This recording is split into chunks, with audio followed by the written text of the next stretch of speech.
Hello and welcome back to WebcastNews. Let's get started.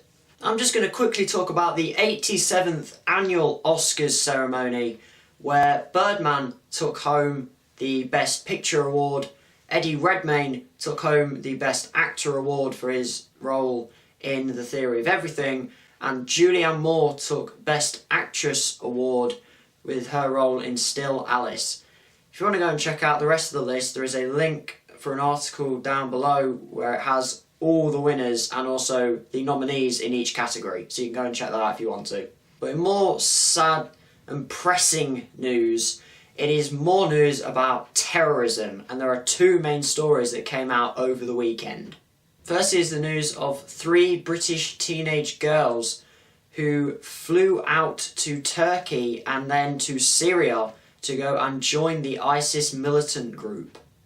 The 3 teenage girls, 2 of them aged 15 and 1 of them aged 16, from London, got on a flight to Turkey where they were not questioned by any flight staff. Got to Turkey when people realised what they were doing, and now they have apparently arrived in Syria to join the ISIS militant group, with British police being sent out to Turkey. Now, in a speech today, David Cameron has come out and said that schools and universities need to do more to try and stop radicalisation and students being duped into thinking that these militant groups and terrorist groups are good.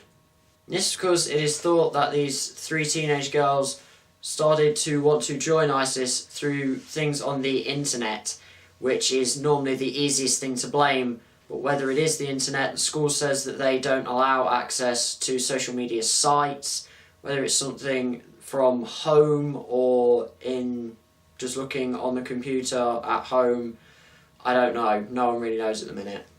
Although, when you really look into it, it's really difficult to see why you would actually go and join the IS militant group.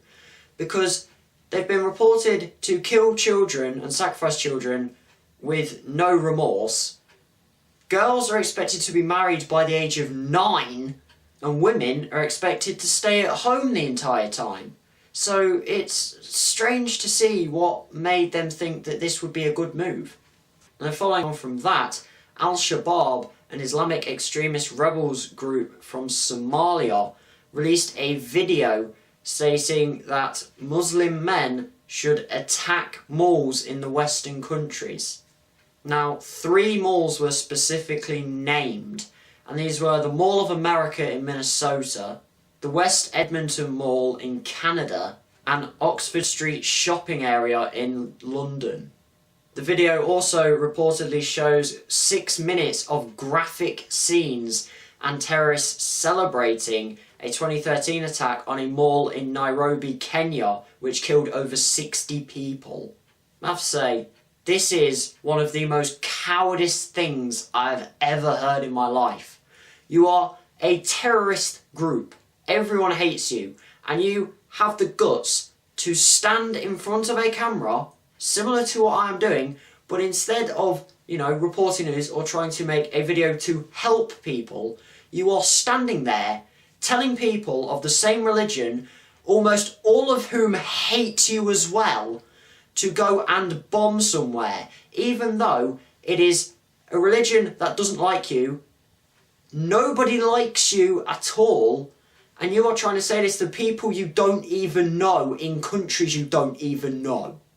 But the sad thing is, the likelihood of some person who seems to weirdly idolise these is gonna do this. And that is the scariest thing out of all of this. And with this video being quite focused on terrorism, I thought I'd end on something else that got quite a lot of coverage over the weekend, and that was the possibility of Emma Watson and Prince Harry secretly dating.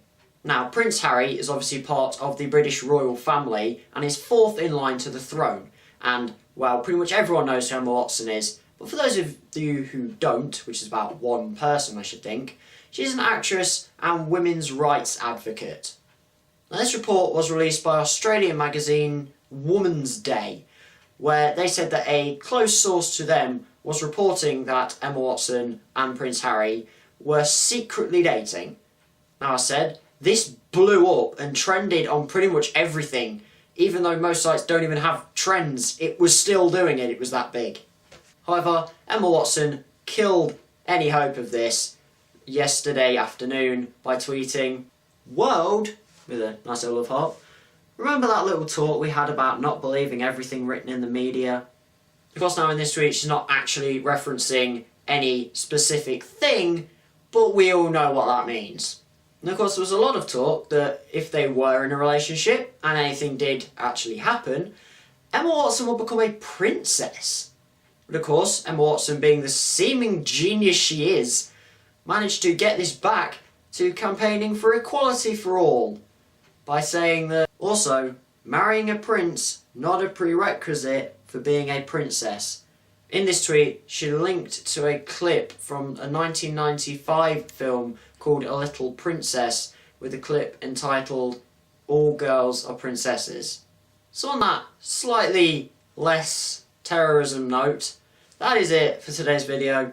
Hope you can still find a way to enjoy it. If you did, hit that like button, hit the subscribe button, and as always, thanks for watching.